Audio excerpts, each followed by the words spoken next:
பாட்டி, இன்னைக்கு நவராத்திரியோட 4வது நாள். மஞ்சள் கலர் ட்ரெஸ் தானே போடணும்? கரெக்டா போட்டுட்டேன் பாட்டி.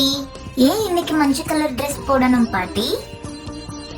நவராத்திரியோட 4வது நாள் குஷ்மண்டா தேவி சாமியை கும்பிடுவோம். போரோட 4வது நாள் அன்னைக்கு அரக்கர்கள் எல்லாம் சாமியை பார்த்து பயந்து ஓடி போய் ஒரு இருட்டான குகையில ஒளிஞ்சுக்கிட்டாங்களாம். அப்போ சாமி சின்னதா ஒரு சிரிப்பு சிரிச்சாங்களாம். அந்த சின்ன சிரிப்புல இருந்து ஒரு பெரிய வெளிச்சம் வந்துதான். அந்த வெளிச்சம் மஞ்சள் கலர்ல இருந்துதான். அந்த வெளிச்சத்தை வச்சு சாமி அரக்கர்கள் எல்லாம் எங்க இருக்காங்கன்னு கண்டுபிடிச்சு எல்லாத்தையும் அழிச்சிட்டாங்களாம். அதுக்காக தான் நம்ம இன்னைக்கு மஞ்சள் கலர் ட்ரெஸ் போடுறோம். மஞ்சள் கலருக்கு இன்னொரு சிறப்பும் உண்டு. மஞ்சள் கலரை எவ்வளோ வெளிச்சமாக இருந்தாலும் ஈஸியாக நம்ம பார்க்க முடியும் மற்ற கலரை விட.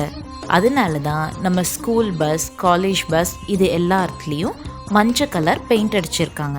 அதே மாதிரி நம்மளோட இலக்கிலேருந்து என்னைக்கும் கவனம் சிதறாமல் நம்மளோட வேலையை செஞ்சுக்கிட்டே இருக்கணும். அதில் எவ்வளோ டிஸ்ட்ராக்ஷன்ஸ் வந்தாலும்.